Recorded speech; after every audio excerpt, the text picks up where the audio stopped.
تو یہاں پہ بھی اللہ تعالیٰ ہمارا ہے کہ ہم نے جتنا کچھ زمین میں سب کچھ انسان کے لیے پیدا کیا.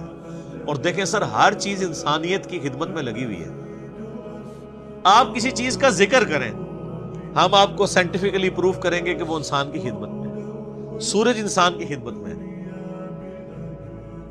سورج کی تپش کی وجہ سے سمندروں کا پانی ایویپوریٹ ہوتا ہے اور وہ بارش کی شکل میں ہم پہ برستا ہے. گلیشیئرز کی فارم میں برف باری ہوتی ہے پہاڑوں کے اوپر، اور وہ سٹوریج ٹینک ہیں اللہ کے.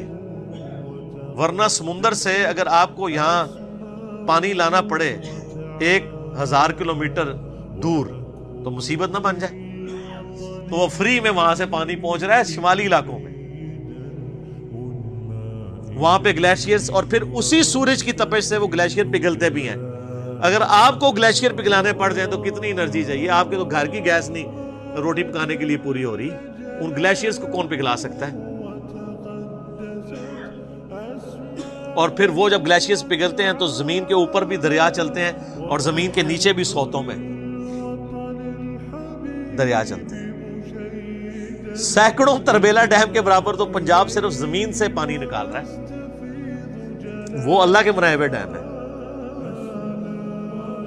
اچھا، پھر اس پانی کے ذریعے فصلیں اگ رہی ہیں. فصلیں نہ اگیں جانور نہیں کھا سکتے، ہم نہیں کھا سکتے، نہ جانور زندہ رہ سکتے ہیں، نہ ہم زندہ رہ سکتے ہیں اگر پانی نہ ہو اور اگر سورج نہ ہو. دنیا میں ہواؤں کا چلنا، موسموں کا بدلنا، ہر چیز ڈیپینڈنٹ ہے سورج پہ. صرف سورج ختم ہو جائے نا، خود بخود ساری زندگی روئے ارض سے ختم ہو جائے گی، کیونکہ پودے اپنی خوراک ہی نہیں تیار کر سکیں گے. جب پودے مر جائیں گے جانور بھی مر جائیں گے، تو انسان کیا کھائے گا؟ مٹی کھا کے زندہ رہ سکتا ہے؟ ختم. تو اللہ تمہارے زمین میں ہر چیز میں نے تمہارے لیے پیدا کی ہے، اور اس میں امپلائڈ ہے کہ تمہیں اپنے لیے پیدا کی ہے. وہ آگے چل کے پھر دعوت آ جائے گی کہ یہ جو پریویلیجز ہی نہیں صرف دے دیے گئے ہیں کہ لو جی جناب یاشی کرو، نہیں، اس کے اگینسٹ میں کچھ ڈیمانڈ بھی کر رہا ہوں. سورہ ذاریات میں تو کھل کے مضمون ہے نا، وما خلقت الجن والانس الا لیعبدون. ہم نے جنوں انسانوں کو نہیں پیدا کیا سوائے اس لیے کہ وہ ہماری عبادت کریں. ہمیں مانے نہیں، صرف عبادت کریں. اور عبادت کا مطلب ہے اللہ کو ماننا اور اللہ کی ماننا، ٹوٹل اوبیڈینس.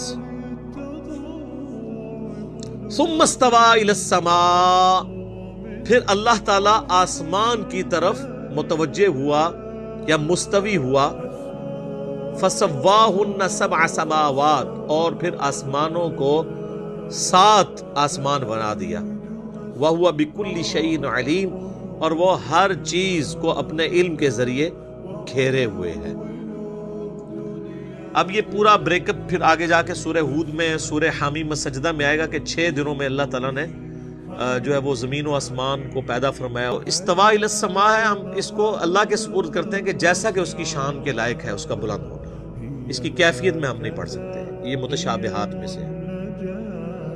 اب میرے بھائیوں، ہمارے ماں باپ کا ذکر خیر شروع ہوا چاہتا ہے یہاں سے.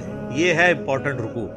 پہلے 3 رکوعوں میں تو اللہ تعالیٰ نے سب کچھ کور کیا. پہلے انسانیت کی جو 3 کیٹیگریز ہیں ان کو ایڈریس کیا. کون کون سی؟ مؤمن، کافر اور منافق. اور اس کے بعد قرآن حکیم کو اس اعتبار سے پیش کیا کہ کوئی کتاب ایسی پیش کر سکتے ہو تو پیش کرو، تم عاجز آ جاؤ گے، یہ اللہ کی طرف سے نازل ہوئی ہے. پھر اس کتاب کے اس کو بھیجنے والے نے اور ہمیں پیدا کرنے والے نے ہمیں کیوں پیدا کیا، اس کتاب کو بھیجنے کا مقصد کیا تھا.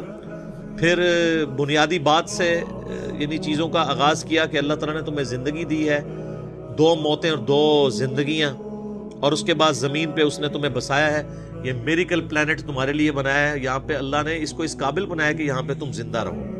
اور یہ تو میں موٹی موٹی ابھی باتیں کر رہا ہوں نا، یہ تو 1 گھنٹہ بولا جا سکتا ہے.